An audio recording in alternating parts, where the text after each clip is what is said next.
Avellaneda, profesor de la Facultad de Humanidades en la Universidad Nacional del Nordeste, un profesor muy querido por todos los alumnos, profesor de teoría en comunicación, una materia fundamental para comprender la profesión, el oficio y el mundo de la comunicación que atraviesa, hasta la vida cotidiana, hasta el hueso de la vida cotidiana, ¿no?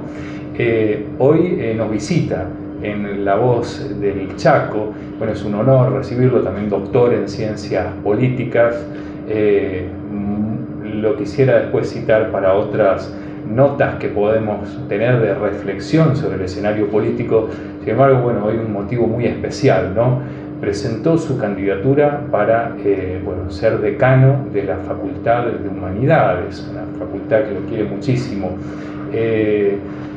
¿Cómo viene el escenario político dentro de la universidad en el marco de su candidatura? Bueno, primero que nada, muchísimas gracias por semejante presentación, que agradezco mucho. Este es un año muy peculiar porque se eligen todos o la mayoría de los decanatos de las 11 facultades que integran la Universidad Nacional del Nordeste. Y toda esta dinámica se cierra con la elección de la asamblea universitaria, es decir, los 11 consejos directivos eligen al próximo rector de la universidad. En eso van a estar dirimiéndose las facultades y la universidad entera de aquí hasta mitad de año, ¿no? Hasta junio, muy posiblemente.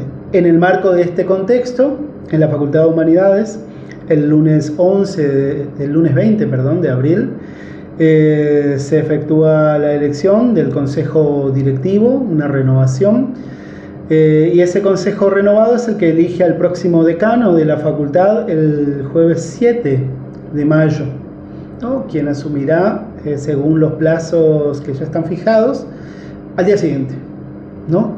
Ese es un poco el contexto sobre el cual se enmarca la propuesta que tenemos, que sí me lleva a mí como referente, como candidato a decano de la facultad, es cierto, pero quiero mencionar que somos un grupo de colegas de las carreras que componen la facultad, que venimos trabajando fuerte, con muchas ansias de llegar a la gestión de la facultad para llevar adelante las propuestas que tenemos, y lo venimos haciendo ya desde el año pasado, hace muchos meses. Ahora integramos a graduados, a estudiantes e inclusive venimos charlando con no docentes para conocer, porque las problemáticas son diferentes en función del claustro, ¿no? Doctor, llegar a la gestión, las problemáticas son diferentes y el contexto para la universidad en sí de resignificación y también de adversidad en relación a la gran cantidad de demanda que hay en torno a la educación y a la educación universitaria, en especial, una sociedad tan competitiva como la que vivimos. ¿Qué desafíos plantea su candidatura? ¿Cómo propone abordarlos desde la gestión del decanato? Permíteme, Facundo, expresarlo así: quien llegue a la gestión de la facultad y quien gestiona alguna de las facultades de esta universidad, la universidad o alguna de las 67 universidades nacionales, de las cuales 67 de las cuales 7 son provinciales, ¿no? Y el restante son universidades nacionales, se las tiene que ver con un contexto muy desafiante, para decirlo menos, ¿no? Que es muy complejo. Yo me animaría a decir inédito, porque junto al ataque material, es decir, al problema presupuestario que aqueja al sistema universitario y al sistema científico, cuestión que alguna vez ha ocurrido ya en nuestra historia, se suma un ataque simbólico muy fuerte, como lo ha expresado un colega, un científico reconocido, ¿no? Hace unos pocos días en el Congreso. También soy de la misma opinión. Hay un fuerte desdén ideológico respecto al sistema universitario, que habría que encontrar bien las razones, pero el hecho es que pasamos por alto la particularidad de nuestro país con respecto al sistema universitario. Por poner solo un dato concreto, si nosotros hacemos una comparativa del incremento de la tasa poblacional en los últimos 40 años en nuestro país y lo comparamos con el incremento de la tasa de la población universitaria. Vemos que las universidades argentinas funcionan muy bien a pesar de todo. El incremento de la tasa poblacional no llega al 25% en los últimos 40 años, lo cual no es menor, digo, pero el incremento de la tasa poblacional universitaria supera el 640%. ¿No? Para que se entienda. Y el presupuesto no ha crecido en la misma medida. Los problemas presupuestarios no son nuevos, no hemos de engañarnos, seguramente. Sí estamos en una situación extremadamente compleja, en la cual no solo el Consejo Interuniversitario Nacional, sino el CONICET, yo soy investigador de planta, el CONICET también, y estamos en una situación muy compleja. Básicamente en CONICET estamos poco más o menos investigando con nuestros salarios. Todo esto vuelve realmente desafiante llevar adelante la gestión de una facultad que tiene 14 carreras, que tiene miles de estudiantes, que tiene cientos de docentes, que tiene decenas de administrativos.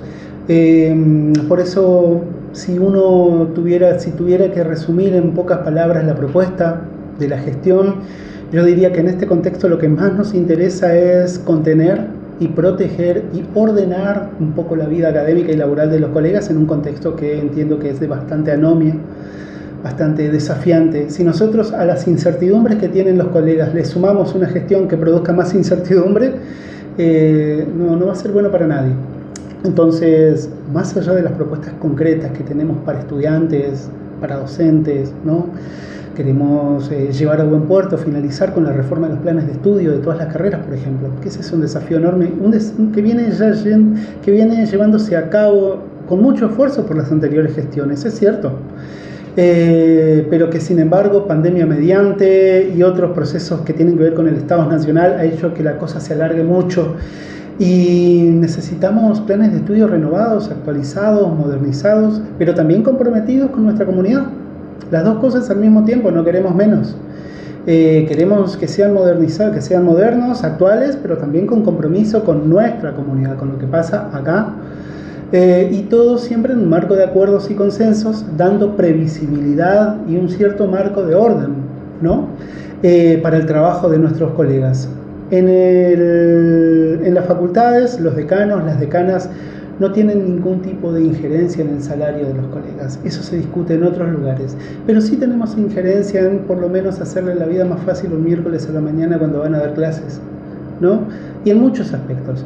Y en eso sí estamos dispuestos a hacer lo que podamos para que en el marco de la infraestructura, con los recursos que tengamos, poder otorgar una vida, otorgar un ordenamiento y cierta estabilidad, ¿no? Que vuelva más llevadera la situación.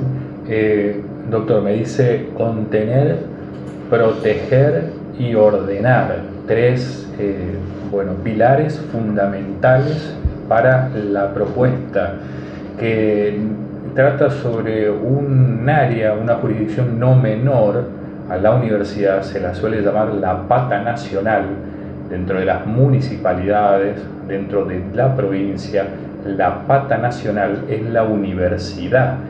En las provincias del interior, la UNE tiene esta característica de tener presencia en varias provincias del norte argentino, y me quedo con proteger, contener, ordenar. Hace algún tiempo se hablaba de la fuga de cerebros, ¿no? De cómo desarrollamos grandes científicos que luego desarrollan tecnología y conocimiento en otros lugares. ¿Qué importancia tiene este contexto dentro de la propuesta que se va a llevar a las urnas dentro de los claustros en la universidad? Nosotros tenemos en la planta actual, en la planta docente, tenemos mucho movimiento. La tasa de colegas concursados, es decir, todos queremos ser concursados, ¿no? Es decir, que se nos evalúe. Todos pedimos eso. Y una evaluación permanente, una actualización permanente. ¿Quién pudiera estar en contra de eso? Y sin embargo, las tasas en la facultad han decrecido un poco. Están arriba del 60 y pico por ciento, producto del movimiento que hay. Yo lo llamo el movimiento por arriba y el movimiento por abajo. ¿De qué se trata? Los colegas que tienen mayor antigüedad, que están formando recursos humanos realmente valiosos, básicamente, para decirlo de una manera corta, se quieren ir antes de la reforma previsional. Y eso provoca una sangría importante. Por el otro lado, por abajo, los colegas que recién se inician, que están haciendo sus primeras armas, claramente un sueldo de un auxiliar de primera categoría en la universidad no supera para nada los 200.000 pesos.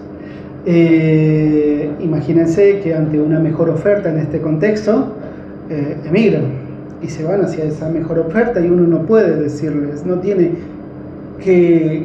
con qué sostenerlos. Eso tiene un impacto muy fuerte, porque eso significa que hay un porcentaje cada vez más alto de nuestra planta docente que no es un porcentaje estable.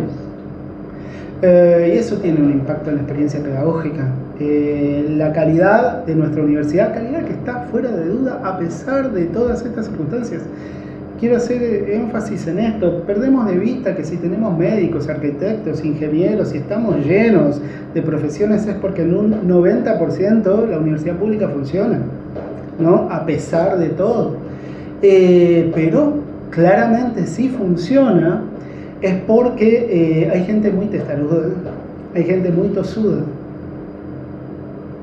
que lleva adelante su tarea en unos contextos cada vez más adversos. El sistema universitario está funcionando en buena medida gracias a la tosudez, ¿no?, de su planta docente, que a pesar de todo sigue.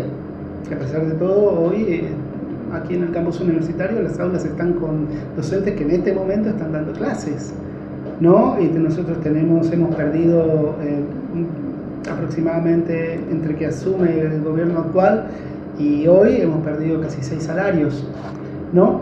Entonces, eso, reitero, hace que haya mucho movimiento en nuestra planta docente y que nosotros tengamos que tener respuestas para esa situación, como podamos. Estamos en un contexto de excepción, pero creemos que tenemos propuestas, creemos que tenemos alternativas para, como te decía hoy, brindar un marco de previsibilidad en el cual, mientras estos conflictos se siguen llevando adelante, la facultad pueda ser gestionada de un modo en que no le haga más la vida más difícil a nadie. ¿En cuánto incide lo que está ocurriendo en el debate en el Congreso, en lo ejecutivo, en la vida diaria también, a elecciones de estas características, y qué expectativas tiene de la participación que haya en relación a ese día, el día de las elecciones?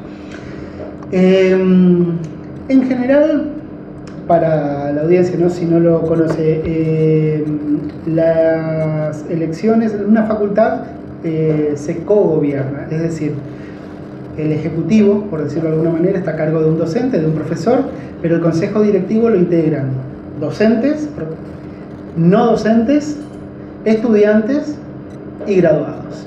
A excepción del claustro de graduados, que es más difícil convocarlos para ir a votar, en general la tasa de participación es alta, mayor en los docentes y no docentes, un poco menor en estudiantes y un poco menor aún en graduados, que son los que ya no tienen un contacto tan estrecho, ¿no?, con la facultad, con la universidad. Nosotros esperamos que la participación sea óptima, tal como viene siendo, te reitero, en las anteriores elecciones. Va a depender también, a veces depende de cuestiones tan contingentes como el clima, ¿no? A veces, para el sector de graduados y de estudiantes fundamentalmente. Un día de lluvia, como sabemos, complica. Eso es lo mismo que para cualquier elección, ¿no?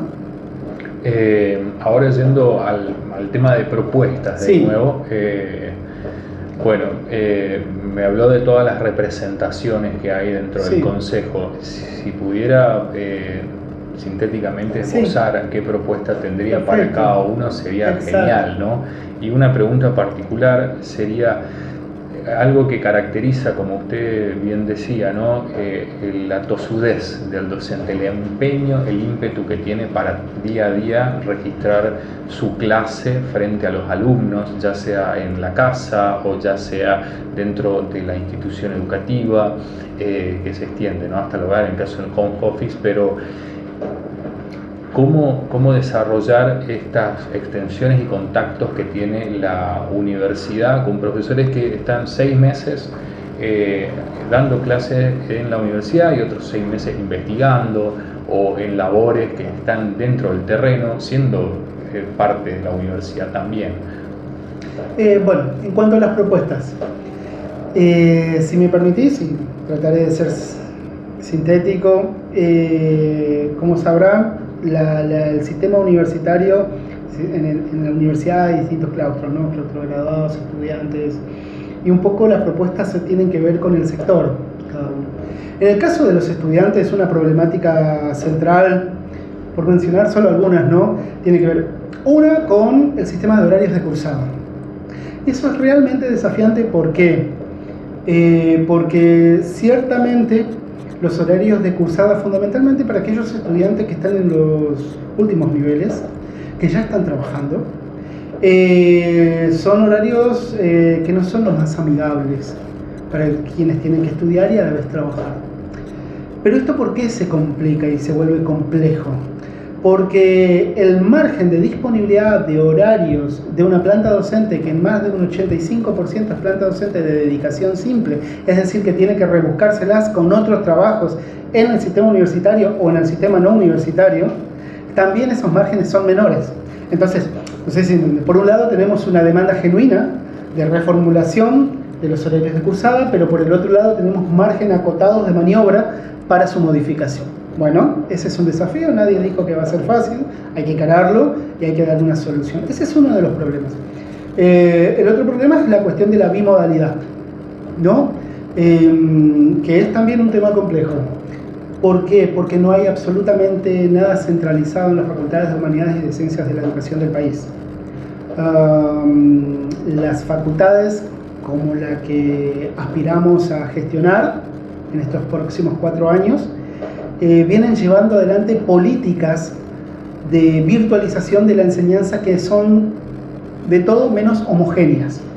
Cada facultad de humanidades en el país trata de vérselas sin ningún marco normativo centralizado que las oriente. Entonces, en función de su contexto, trata, si me permiten la expresión, trata de darse vuelta como gato panza arriba para tratar de adecuar su situación al contexto, ¿no?, sociolaboral de sus estudiantes, de sus docentes, etc.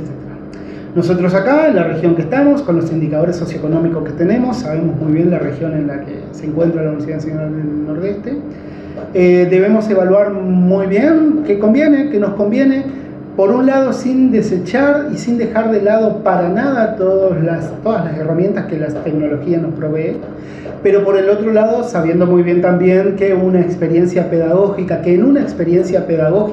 la presencialidad y la idea de unos mismos cuerpos dentro de un mismo lugar es algo esencial, sin perder de vista eso.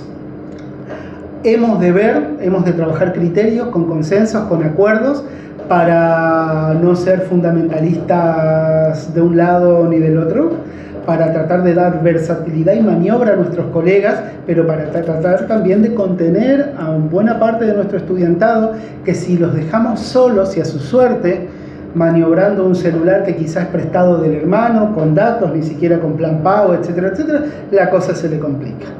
Entonces, para eso están las instituciones, ¿no? Con respecto al cuerpo docente, al área académica, como te decía, nosotros necesitamos dar un punto final a la reforma de los planes de estudio. Proponemos una gestión descentralizada de los planes de estudio, es decir, que cada carrera con su temporalidad pueda ir llevando adelante. Ciertamente la gestión va a proveer de marcos comunes de trabajo, pero el modo de avance que tenga cada carrera dependerá de su propio equipo en relación con un equipo renovado de la Secretaría Académica que sostendrá sobre sus hombros lo central del trabajo y no en equipos de cátedras que están conformados por docentes que ya están pasados de trabajo, digamos, ¿no? Esa es una problemática central. En el área de extensión, ustedes saben, ¿no? Aparte de la docencia, la universidad se basa en otros dos pilares, la extensión, que es la relación con el medio, y la investigación. En el plano de la extensión, nosotros tenemos una idea de un programa extensionista de la Facultad de Humanidades que tiene 3 líneas, básicamente 3 líneas prioritarias, que las consideramos estratégicas. Por un lado, el vínculo con la enseñanza media, es decir, con las escuelas secundarias, es fundamental. ¿Por qué razón? Cada vez hay una mayor percepción por parte de los profesores universitarios de una distancia entre lo que se aspira, lo que se entiende que debería, las condiciones que debería tener un estudiante que ingresa a la universidad y las condiciones reales con las que ingresa. Cada vez hay una mayor distancia entre una cosa y la otra. Nosotros necesitamos un programa extensionista que vaya a la enseñanza media, que vaya a las escuelas secundarias y trabajar allí. También esto tiene que ver con elevar un poco las tasas de ingresos de la propia facultad, ¿no? Una mayor presencia allí, no digo que nos garantizaría, pero nos podría dar mayores posibilidades de una mayor inserción de nuestros jóvenes en la facultad. La segunda línea prioritaria tiene que ver con un reclamo de buena parte de nuestros actores más activos, tanto en Chaco como en Corrientes, que es el suelo, que son las aguas, ¿no? Todo lo que tiene que ver con la soberanía alimentaria, etcétera, etcétera, y la facultad quiere proveer de ahí de aquellos colegas que ya están trabajando en esas líneas, que pueda haber desde la gestión estímulos para vincularse con esos actores no académicos que están activos en esos temas, que para nuestra comunidad central, nuestro río central, nuestra tierra central, la Facultad de Humanidades tiene trabajo sobre eso, aunque parezca que no, tiene colegas trabajando en los barrios, tiene colegas haciendo proyectos de extensión en esas materias. Y una tercera y última línea del programa extensionista tiene que ver con la formación ciudadana y derechos humanos. La formación ciudadana que va desde las leyes de tránsito, algo básico como eso, hasta formación en derechos humanos, que no necesariamente tiene que ver, aunque sí, con nuestro pasado reciente, pero no solamente con eso. Tiene que ver con los niveles de violencia que estamos dispuestos a aceptar, a tolerar, cuán tolerantes debemos ser con respecto a los niveles de violencia que se emplean desde el Estado o desde la organización privada.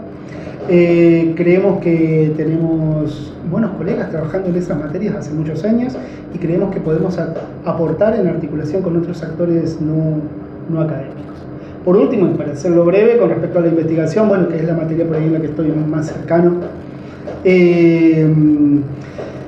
los institutos, las facultades tienen institutos de investigación, ¿no? Tienen los departamentos que organizan la vida docente y tienen institutos que organizan la vida de la investigación de esa carrera, ¿no? Entonces tenemos institutos de geografía, institutos de comunicación, institutos de investigaciones en comunicación, etc., que son los espacios que aglutinan a los proyectos de investigación de esas carreras.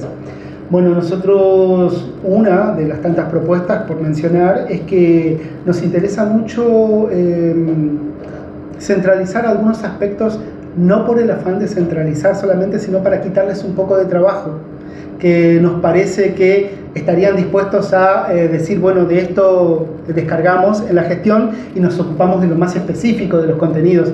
Cuando digo que, por ejemplo, de la gestión de la marcación e indexación de revistas científicas, la facultad tiene varias revistas científicas, algunas de ellas ya en articulación con el Instituto de Investigaciones Históricas, que es Folia del Nordeste, que tiene 50 años, que es una revista de referencia en el país, y que algunos aspectos formales de la gestión de esas revistas puedan ser centralizados porque son comunes a todas las revistas, al menos en el campo de las ciencias sociales y humanas, se indexan y se marcan de la misma manera.